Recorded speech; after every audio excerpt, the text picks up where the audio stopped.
most people, the word desert brings forth an image of a parched and barren landscape, devoid of life.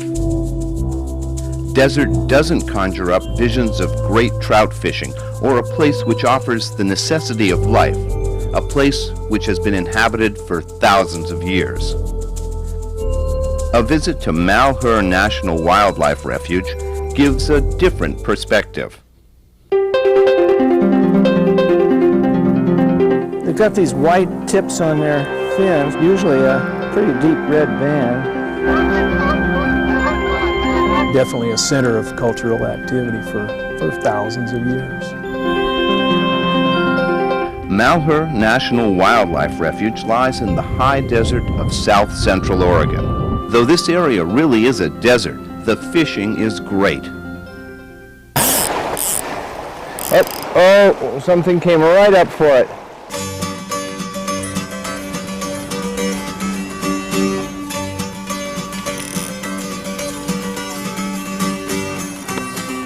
Not done at all.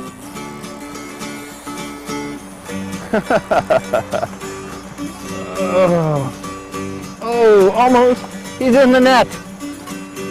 Wow. This is a red band, a Blitzen red band. And now it's time to get him back in the water because he put up a great fight.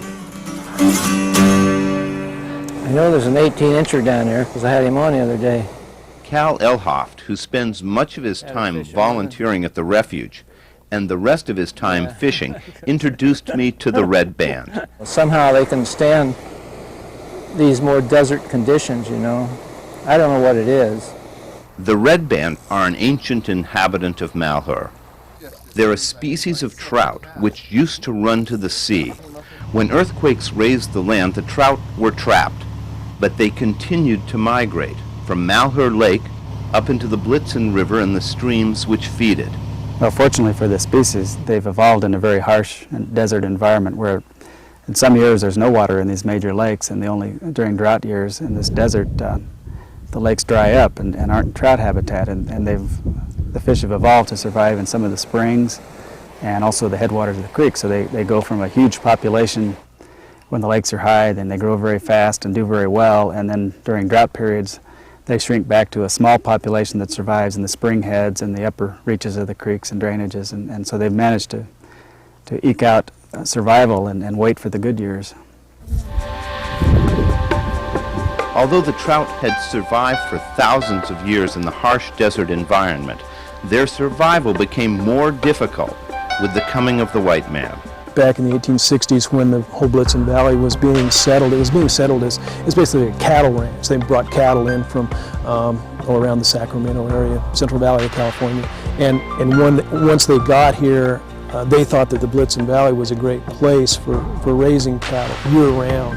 They could use the slopes of the mountains in the summertime, and then the cattle could come back down into the valley floor of the Blitzen River during the wintertime. The irrigation system brought to the valley by those early settlers may have aided the farming and cattle business, but it interfered with the migration of the red bands on their spawning runs. But the trout still survived. And then in the 30s, another problem arose. I don't know whether it was one or two or how many of them, but some carp got into the Silvies River system and came through our lake system and got up into the Blitzen River system. And the carp from Europe, when it was introduced, basically took over the marsh habitat here. And that's been probably one of the most devastating of the effects of our intrusion into the red band's habitat was what happens when you blend that exotic species, when you take carp and put them in a wetland or put them in a river system, and they just explode with growth. They eat all the vegetation, they eat all the invertebrates, they eat the small fish, they eat fish eggs, so that what is left is just large carp to the exclusion of everything else, either vegetative or animal. But despite all of the threats, the carp, the overgrazing, an irrigation system through which they can't pass, the red band still survive. Under refuge management, the irrigation system, which once threatened the red band, now has become an important tool in protecting the red band from incursion by carp. With the construction of fish ladders and rebuilding of dams, the red bands can pass through and the carp can be controlled. The future looks even better for the trout.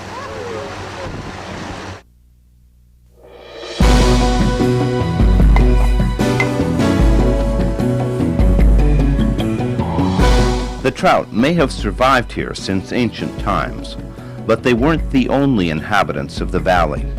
This area was a center for early humans.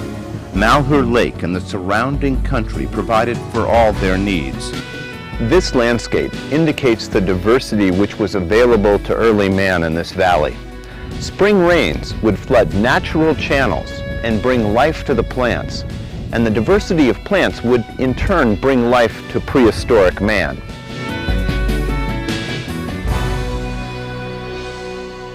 Malheur is famous for the quality and the number of artifacts which have been found here.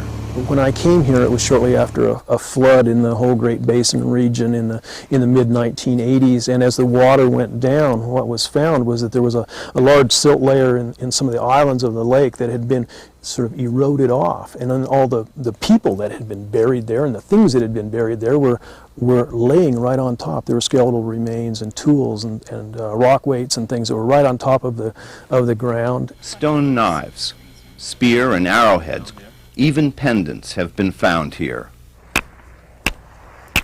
And there we go. There's a very large piece. Refuge archaeologist Carla Burnside and interns Lisa Hughes and Margaret Kiefer gave me some lessons in the skills of early man.